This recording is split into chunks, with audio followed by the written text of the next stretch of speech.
Malawi is a country that located in southeastern Africa. Malawi is also a country that has highest rate of preterm infants who suffer from respiratory diseases according to World Health Organization.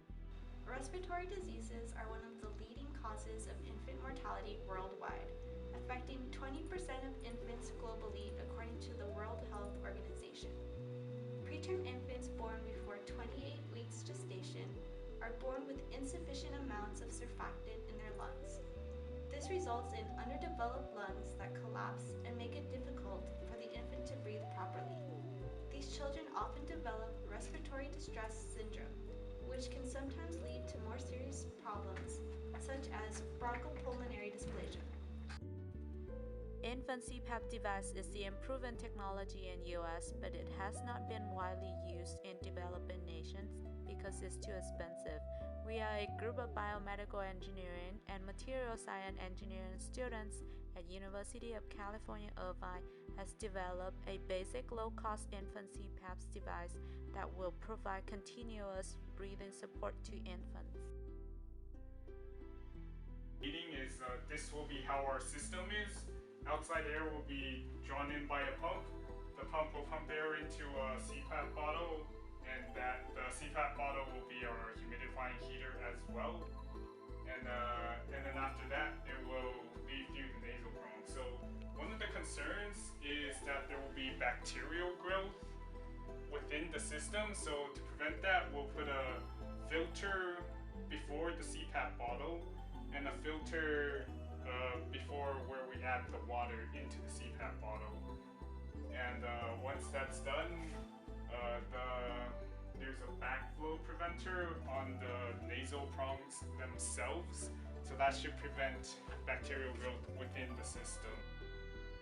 For our humidifying heating element, we cut a 4 1/4-inch pipe threads, so we're able to use the male connectors to prevent any leaks, and this prevents also the need to use O-ring.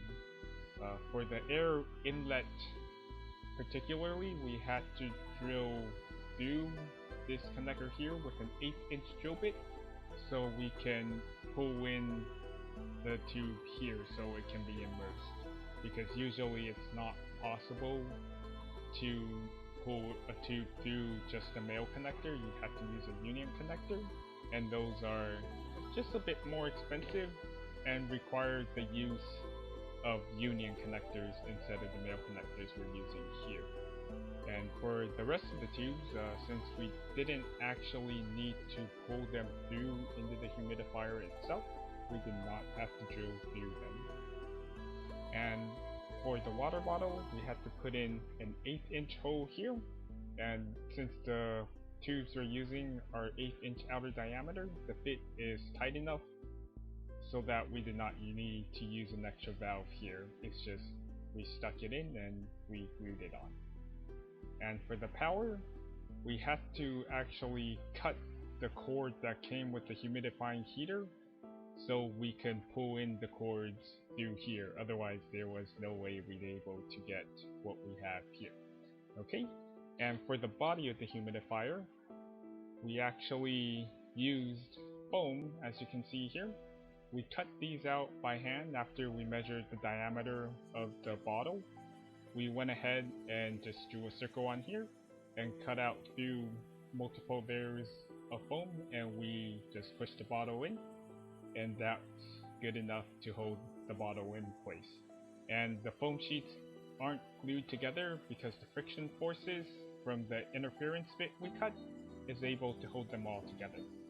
And foam was used because since we're heating water in here, there's going to be some heat losses inevitably if it's not insulated to the outside. So using foam, we're able to minimize our energy losses due to convection. The SolidWorks model is then built to address the design concept. This is the SolidWorks model of our infant CPAP device. Cool outside air is pumped into the humidifying heater via this aquarium pump here. The aquarium pump is variable drive, so you can control the pump pressure by turning the knob here. The air goes through this blue tube here into the humidifying heater itself, where it is bubbled through a water column and it collects heat energy and moisture from water that is heated via this aquarium heater. So the power for the aquarium heater comes through this black tube here, and the heated air and the humidified air exits through this red tube here. So during humidification, some water is inevitably lost, so to replenish the water, we have a water bottle here that you can fill up with water, and the water is able to enter the humidifying heater via this float valve. So the float valve ensures that the water level within the CPAP humidifying heater is at a constant level. So when the water level becomes too low, the valve is partially opened and water can leak in. And when the water level reaches a stable amount, the valve is automatically closed. So during our testing phase, we're going to collect 4 data. We're going to collect the pressure, the flow rate, the temperature, and the humidity of our device. Now to collect the temperature and humidity of our device, we're going to use this Adreno and this temperature and humidity sensor. To collect the pressure of our device, we're going to use this pressure gauge, collecting the pressure out of the outlet of the tube. And to collect the flow rate, we're going to use this flow meter to collect the flow rate. So after conducting experiment 1, we realized that the outlet temperature was too low. It was only 28 degrees Celsius. Therefore, we're going to take the temperature directly from the valve to see how high the temperature is at the valve. And then we're going to collect the data of the temperature. So to control the temperature, we're going to put this bottle over the valve and the temperature sensor. So after conducting experiment 1, we also realized that the humidity was too high, therefore the water would condense in the tube. So to reduce the humidity, we're going to take out this air stone and then we're going to run the experiment again to see if water still condenses in the tube. The final design infant CPAP machine is able to provide required amount of pressure and humidity to enable preterm infants to breathe properly. In addition, the goal of having an end product that is lightweight and costing less than $100 has been successfully achieved.